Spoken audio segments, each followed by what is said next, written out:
Donald Trump picks Pam Bondi for Attorney General. Joe Biden loosening key immigration policies as Democrats plan a major resistance against Trump's agenda before he gets into office. And finally, Biden, is he starting World War III? It's Verdict with Senator Ted Cruz, and it starts right now.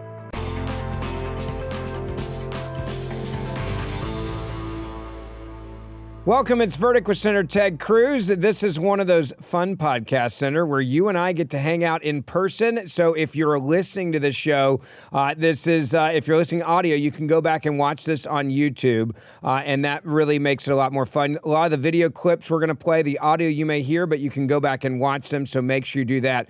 This was a very big week, Senator, because the president named Pam Bondi as his AG pick, and that was something that a lot of people received with a lot of excitement. Well, that's right. It's big news. Pam Bondi is going to make a very strong AG. I know Pam well. We're going to talk about her. We're going to talk about that nomination, what it means for the Department of Justice, what it means for the country, what to expect in the Senate, what's going to happen next. We're also going to talk about what Joe Biden is doing on the way out of the White House. And spoiler alert, it ain't pretty. Joe Biden is in the process of opening up the borders, trying to accelerate the invasion, trying to make Donald Trump and the new administration's lives and jobs more difficult. He's not just doing it at home with opening up the borders, but he's also doing it abroad. He's doing, I think, everything he can to accelerate and to make worse the war in Ukraine. That is dangerous. World War III.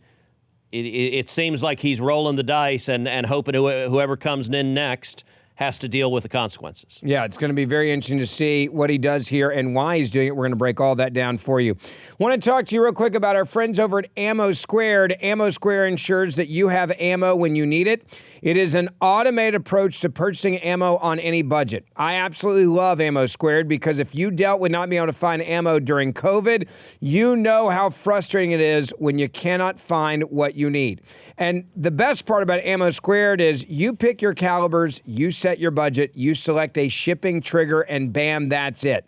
Your ammo grows over time, and this is the other thing I love. It is stored for free as it builds up, and then you can have it shipped to you with a click of a button or automatically whenever you want to. Ammo Squared offers nearly 70 different caliber options, hard-to-find calibers as well, and each shipment contains a carefully curated mix of factory-new ammunition. It's budget-friendly, and you can buy as little as a few dollars a month and use cost dollar averaging to your advantage. Everything is managed online. Forget about moving heavy cases of ammo in your garage or trying to sell ammo online. You can literally exchange your Ammo Squared inventory from one caliber to another in seconds. And let's say you build up a lot of ammo and you want to sell it as prices rise in the future. You can do that and make big profits. There's no minimum to buy, no memberships needed, and no extra fees. You can buy ammo on a small budget and watch it grow. Sign up, and I'm going to give you free ammo in your account today at ammosquared.com/Ben. That's ammosquared.com/Ben today to get free ammo in your account. Senator, it's official. Pam Bondi has been selected by Donald Trump to be the AG. I've gotten to know her a little bit through doing different things on TV. You know her pretty well from different campaign things, etc. Are you excited about this pick? Because it seems to be that most are very excited about how qualified she is. Her resume matters in this one a lot more than the last pick. And people say she knows how to do this job.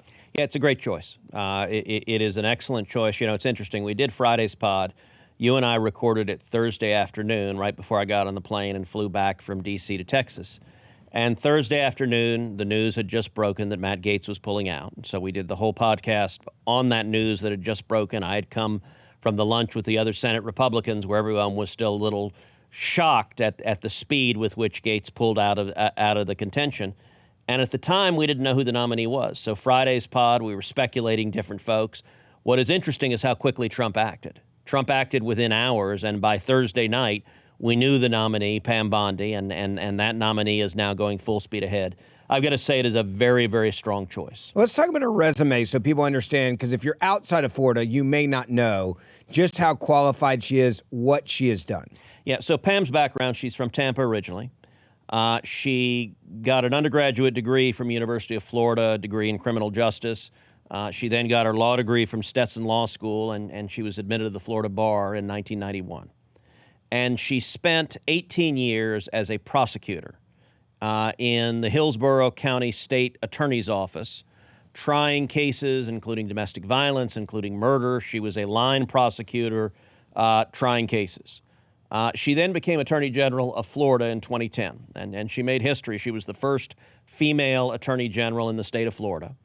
And she focused on, number one, challenging Obamacare. She focused on taking on human trafficking. And she also focused on shutting down pill mills and fighting the state's opioid crisis. And she held that post for 8 years until 2019. She is right now the chair of the Center of Litigation and also co-chair of the Center for Law and Justice at the America First Policy Institute. And she was very notably part of his defense team, Trump's defense team, in the first impeachment trial. So when verdict started, when this podcast began, the very first verdict podcast was the first night of the first Trump impeachment trial. And I came from the Senate floor where we spent the entire day there, came to the studio and recorded verdict, the very initial episode. And actually, verdict at the time went from non-existent. We started with 0 listeners, 0 viewers. That's right. It went from non-existent to it skyrocketed up the charts and became the #1 ranked podcast in the world, beating Joe Rogan, beating the New York Times, beating everybody. Pam at the time was someone I worked with closely during that impeachment trial. And she is a serious, capable trial lawyer. And I got to tell you, look, Attorney General is a job that requires competence. It requires knowledge of the law, it requires good judgment, and it requires backbone. And I think Pam's got all three. And it is a job where competence really matters. Listen, this administration is going to face all sorts of legal challenges. It's going to face blue states and blue attorneys general filing lawsuits day after day after day. It is going to face every step President Trump takes. He's going to face lawfare on the other side. And one of the most important responsibilities for an attorney general is to give good, sound legal advice about how to navigate those landmines, how to implement the Trump policy in a way that survives and is durable legally. And I got to say, I think Pam will do an excellent job. You talk about the role as the AG, and there's so many different things you're involved in. A lot of it is managing and making sure that people are doing their jobs well and find the right people. There's also the deep state aspect of this that people are saying, hey, we want to get the bad actors out.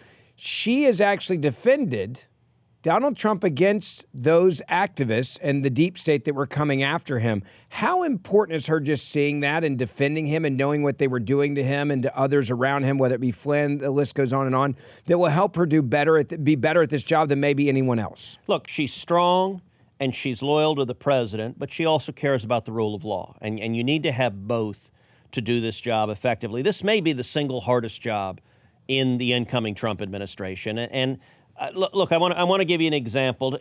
Take a look at Pam and who she is. These criminals made one very big mistake. They wound up in Polk County. And I'll tell you, it's bad enough in one thing to profit from poisoning others, but it's another when you bring drugs from Mexico into our country, California, Texas, Georgia, and end up in our state and do it with impunity. Because when you're in this country illegally and you're doing things illegally, I want to tell you, and you wind up in Polk County, Grady Judd is going to find you, the DEA is going to help them, and my statewide prosecutors are going to lock you up for as long as we can. And we're going to enjoy it. And each of these defendants are looking at 30 years in Florida State Prison for conspiracy to traffic drugs. I mean, she's not messing around, and I love the sheriff there, by the way, and we're going to enjoy it. But, I mean, this is I think her life works. She's saying, let's go. You want to go to war? We're going to go to war against the bad guys. We're going to protect Americans. We're going to go after the cartels. We're going to go after the drugs. We're going to go after the people that are doing this across our borders. And she mentioned all those states, including Texas. That's why I'm excited about her. Well, and for those of y'all listening to this on audio, what we just played is a video of a press conference of her bringing a prosecution against drug traffickers, against criminals. And as you noted, the sheriff behind her quickly chimes in, and we're going to enjoy it. I mean, we need an attorney general who is tough, who is focused on securing the border, is focused on stopping human traffickers, is focused on stopping drug traffickers. I think Pam's going to do an excellent job of that. And by the way, if you don't trust me on it, let me give you someone else. If you don't want to take my word for it, take Al Sharpton's word for it. Give a listen to Al Sharpton on MSNBC. Absolutely. I think it was the wise thing for the Trump people and for President-elect Trump to withdraw him now because a long-term spectacle of days and weeks would only damage them even more. Take your losses short. Let him walk away because he was never qualified. Yeah. And he could not give any reasonable argument as to why he'd be attorney general. I talked to people that I know in Florida last night that are on the civil rights side. We have a chapter in National Action Network there. Mm-hmm. Bondi is certainly on the right, but she is one who's qualified to become attorney general in terms of she's handled cases, she's managed offices. And yes, we can raise questions about what she did with Trump University, but there's no glaring things in terms of her values and morals. You're talking about Gates with underage sex. You're talking about money that has been documented that was sent around, and to put him in charge of the Justice Department made a mockery of the system. So I think it was better for Trump. Not that I'm a Trump person at all, but it was better for him and certainly better for the American public to get Gates off the scene. I mean, he's saying, like, I don't know how you're going to attack her. And that's on MSNBC. I think she's qualified. She knows how to do the job. She's been elected by the people of a big state, not once, but twice. And basically, if Al Sharpton, that's like a glowing review as if you're Republican. Yeah, look, that's basically Sharpton going, oh, crap. Like, this is a good choice, and I'm Al Sharpton, and I really hate that this is a good choice. That's an awfully good recommendation. Here's another one. Take a listen. Well, one reaction I got from inside the Justice Department last night was this is Matt Gaetz with a better legal resume. But the legal resume is significant, Willie and guys, because Pam Bondi was a career prosecutor down there in Hillsborough County for many, many years before she was elected Florida's first female attorney general. So she's prosecuted major cases, murders, death penalty cases. She understands how that works. Matt Gaetz had never really been much of a lawyer before he was elected to the Florida legislature. So that's a big difference. And, you know, she, at the same time, though, she is, you know, an extreme MAGA activist and has tainted her legal career with very strong stands in favor of some questionable things. There was a famous incident back in around 10 years ago when, if you remember, Trump University, that for-profit university that Donald Trump ran, was getting a lot of consumer complaints about being a scam, and her office was asked to join a multi-state lawsuit, and Donald Trump's foundation contributed $25,000 to her campaign, and she opted not to join that lawsuit. And his foundation was later fined for making an illegal contribution. So, look, she served her tenure, 8 years as Florida Attorney General. She later went on to be one of Donald Trump's impeachment defense lawyers in the Ukraine impeachment in 2020, made a speech on the House floor during the trial, arguing that there was a Biden corruption scandal in Ukraine and that's why that phone call was okay. And she's also raised questions about fraud in the 2020 election, which people think were baseless. So it's a bit of a mixed bag, but people are breathing a little bit of a sigh of relief at the Justice Department that at least she's a real lawyer and that her deputy, Todd Blanche, Donald Trump's defense attorney, does have a lot of experience at the Justice Department and is also well regarded over there. So net, people are thinking this is a much better situation than Matt Gaetz, but she is certainly a Donald Trump loyalist who has also raised questions about weaponization at the Justice Department and may really cause some trouble over there from the perspective of some of the career folks. If you want to know what a weak argument looks like from MSNBC, there's something maybe 10 years ago. And by the way, if you actually heard her explanation on the Trump University thing, she said, we looked at the number of people that could have been affected in the state, and we decided it wasn't worth any of our time to even look at this for X, Y, and Z purposes. And there was a bunch of liberals that went after him. But they went back over a decade to find something pretty darn obscure. And they're like, well, her biggest liability is she's friends with Donald Trump. Well, it's the Trump administration. Get used to it. Well, and once again, that's an MSNBC legal analyst who is laying that out, who says she's a serious lawyer, career prosecutor, real lawyer, knows how to lead teams, knows how to run organizations, knows how to bring a case. That's their attempt to attack her.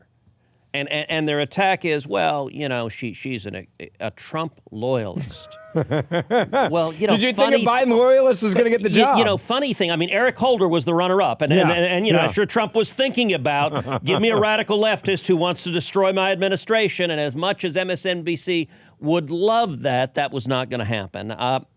Listen, where is this going to go now? Pam Bondi's going to be confirmed. You have no doubt about that. I think she'll be confirmed easily. Barring some dramatically unexpected step, which I don't expect. Yeah. She will be confirmed. I think she will have a straightforward hearing in the Judiciary Committee. The Democrats will take some shots at her, but you just saw from MSNBC, they don't have much. I'd start with just quoting Al Sharpton. Yeah. I'm glad we're here today. Al Sharpton said this about you. All right, that's not bad. I may actually you can quote Al that. Sharpton. Yeah. I'm going to have my questioning. I've never quoted Al Sharpton in my questioning before. You get to check 2 boxes that day, and Democrats will also cringe. She is going to be confirmed. It is going to be straightforward. And I got to say, this is not our rundown for topics today, but we just did play 2 clips from MSNBC. And for the record, we're doing this before Elon Musk buys MSNBC. MXNBC. That's whatever. It's trending on Twitter right now. Or on X, I should say. I got to say, it is a phenomenal thing. I've been encouraging Elon, do it. I got to say, it would be a fabulous thing. And maybe that's what Al Sharpton is doing. Maybe Al is like, I still want auditioning. I want a job. Yeah. Nobody else is paying me. Please, I want a job. Even on MSNBC, as the wild-eyed leftists they are today, we played their clips twice, and there's a reason for that. Pam Bondi's nomination was a very strong nomination. If you're a guy and you feel like you got a little bit older, you feel like you're a little fatigued, you feel like you're just a little tired, you're not alone. Men's testosterone levels are off a cliff historically at an all-time low.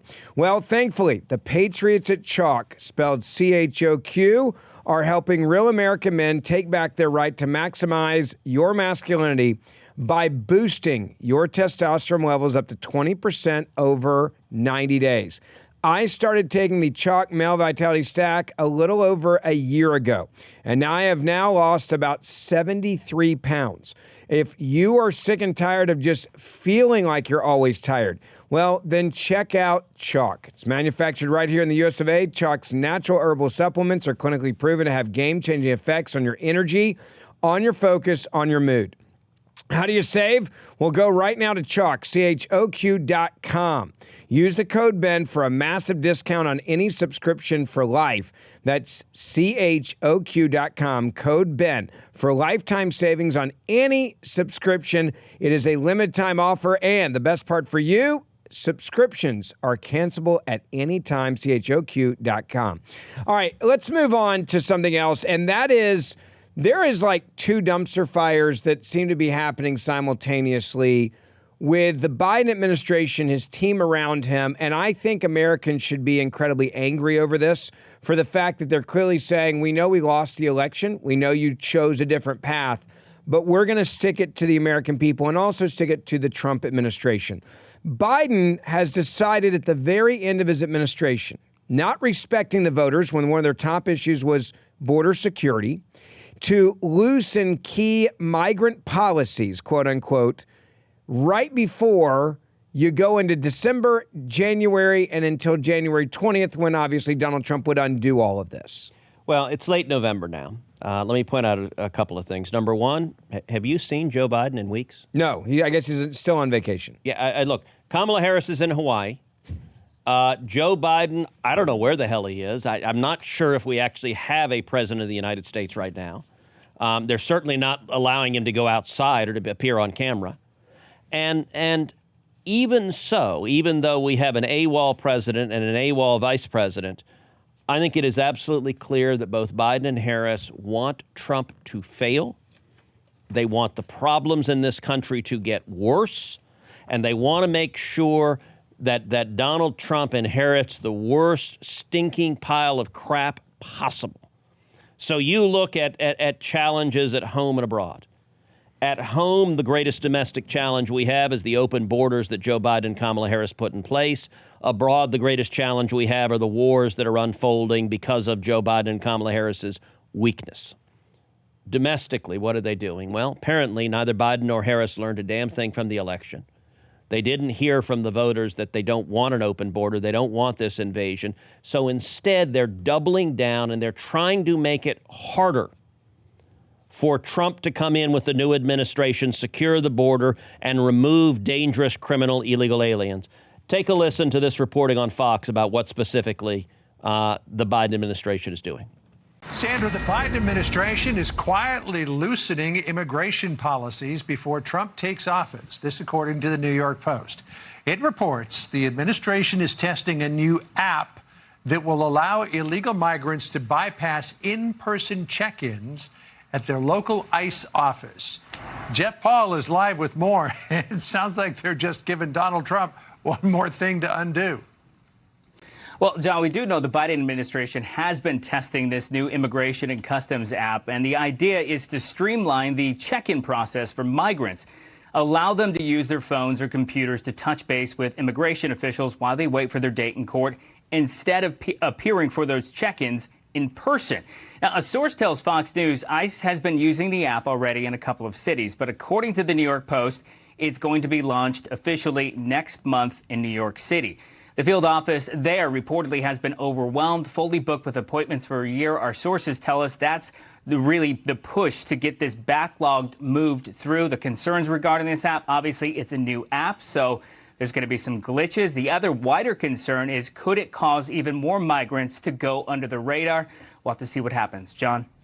There's also some major issues in the reporting with this app. For example, the app reportedly has severe glitches and issues and does not track a migrant's location if he or she is using an Android phone or laptop. So, hey, if you're an illegal immigrant, just don't use an iPhone and they won't be able to track you. The app also does not check migrants for past arrests or outstanding warrants, which is what they do now currently.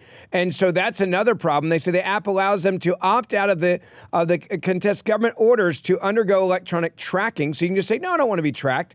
There's no way to find you. And they know all of these glitches are in here, and yet they're going, yes, we should move forward with this, knowing that Donald Trump's going to undo it. Well, understand, the problem is not just that Donald Trump's going to undo it, but the Biden administration is trying to make it harder to find these illegal immigrants. Why would you say, hey, you don't have to check in person? Hey, you can check in on an app that doesn't track your location if you're on an Android phone. Hey, you can check in a way that we're not going to find out if you've been arrested, if you have a warrant. This is all designed to help illegal immigrants go underground because Joe Biden, Kamala Harris, and let's be clear, every Democrat in the House and Senate, you don't hear any of the Democrats speaking out against this. None of them are saying this is wrong, don't do this. This is designed to make it more difficult for the incoming administration to find illegal immigrants and to arrest illegal immigrants and to deport illegal immigrants. That includes the convicted murderers that have been released by this administration, the convicted rapists, the convicted child molesters. You look at 2023, set the record for the highest number of illegal immigrants entering the country in a single year, 3.2 million. And Joe Biden and Kamala Harris, they don't want those illegal immigrants removed from this country. They see them as future Democrat voters. This is all about power. And I got to say, it is stunning. Well, here, I want you to take a look at this tweet from Bill Melugin that lays out some of the numbers. And for those of y'all that are listening, I'm going to read it to you. This is what Bill Melugin tweeted.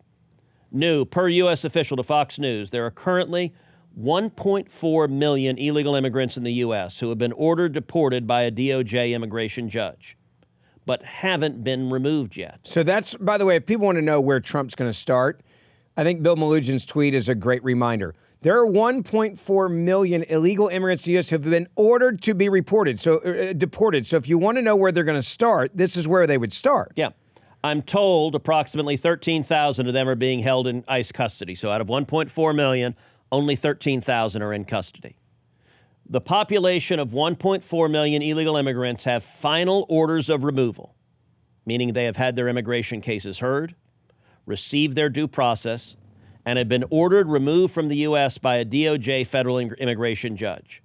A fraction of them may still have appeal options available to them and may not yet be removable. With only 13,000 in federal ICE custody, we are potentially looking at a lot of people roaming around the country who are in the U.S. illegally and who have been ordered removed. It is impossible to know how many of them may be in state or local custody. That 1.4 million, you're right, is exactly where I expect the Trump administration to start. I also expect them to start with the 500,000 convicted criminals, those with other criminal convictions, murder, rape, child molestation, who are illegal immigrants who are released, to go and apprehend the criminals, go after the murderers, the rapists, the child molesters, go after the Venezuelan gang members. If you're a Venezuelan gang member, my advice is pack up and move out right now, because we're coming for you. This administration is going to arrest you. They're going to remove you. They're going to deport you. And if you've committed criminal offenses, they're going to put you in jail. Let's talk about the tone deaf aspect of this. And I say tone deaf. Some people would care. They don't seem to care, referring to the Biden administration. You just had a trial that was watched in Georgia of an incredible young lady who fought for her life for 18 minutes. 18 minutes. She was fighting to save her own life. She was ultimately killed by an illegal immigrant that we were paying for the hotel rooms. We were flying him from New York to Georgia, and we're allowing him to be able to kill this incredible student in nursing school. And yet the response from this administration is, yeah, we're going to keep facilitating that and do it on an app and make sure we can't track people for the next 70 days because, well, we're sorry that you guys picked Donald Trump and you wanted security. We're not going to give that to you. Well, it's even worse than that. The attitude of a great many Democrats is massive resistance. It is reminiscent of Bull Connor during the civil rights battles. Bull Connor was an elected Democrat who did not want to follow the law and was defying the law, and he was bitterly angry.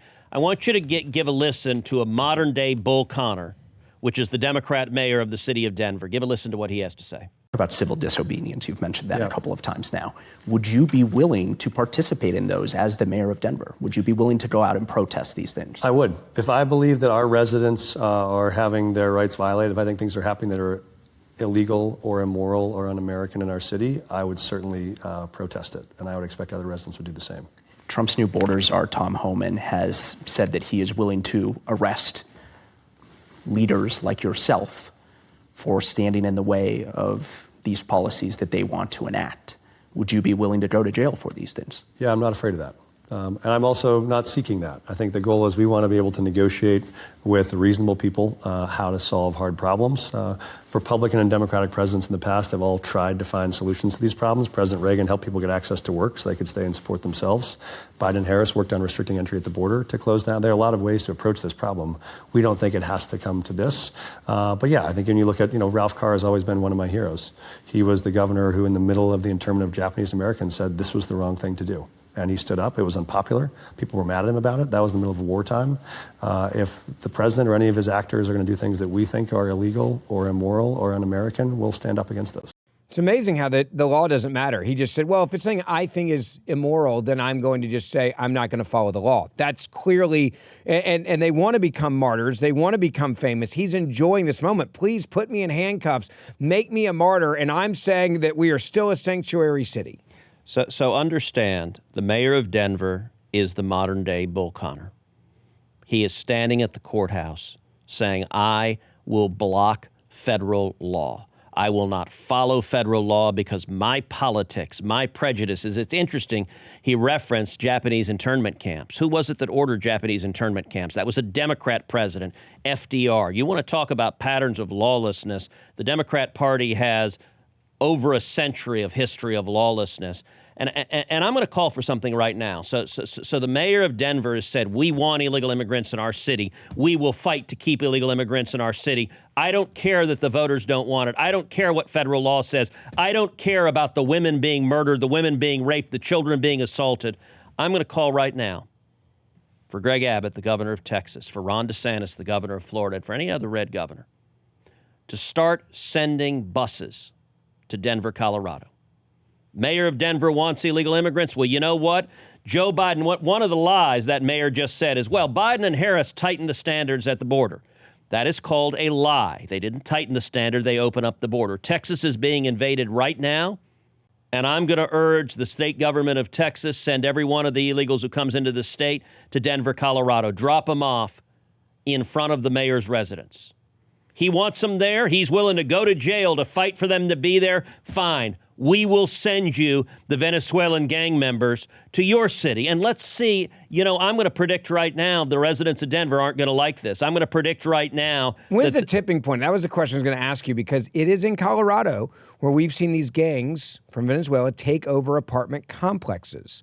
Aurora, Colorado. And by the way, ABC, the corporate media, just said, well, it was only a handful of apartment complexes. Just 3, 4, well, you know 5 what? of them. You know what? We'll send a few more, and let us know when you would like us to stop, because you're so proud. See, today's Democrat, they don't fight for American citizens. They fight for illegal immigrants. They fight for Venezuelan gang members. They want more of them there. Well, I'm happy to remove them from the state of Texas, to remove them from Florida, to remove them from other red states. And guess what? They can all learn to be ski pros. Is it a real threat? And I'm not kidding when I say this. I mean it really. Is this a real threat to these mayors where they don't realize what's about to change? Yes. Because illegal immigrants are going to hear this through translation, that if you're in a place that where they're starting to arrest people, let's say you use Texas, let's say you use Houston as a great example. Let's say that people actually are getting arrested and being deported, and then you're like, all right, we got to get out of here.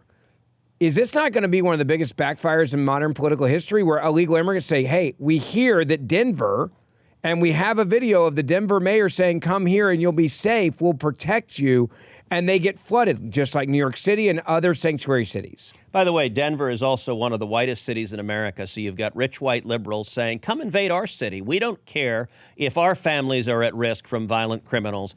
It is an example. The Democrats didn't learn anything from this election. They're not repentant. They didn't say, gosh, our first responsibility should be protect Americans, keep American families safe. No, they're doubling down on, we are woke, hear our roar. We are woke, hear our war.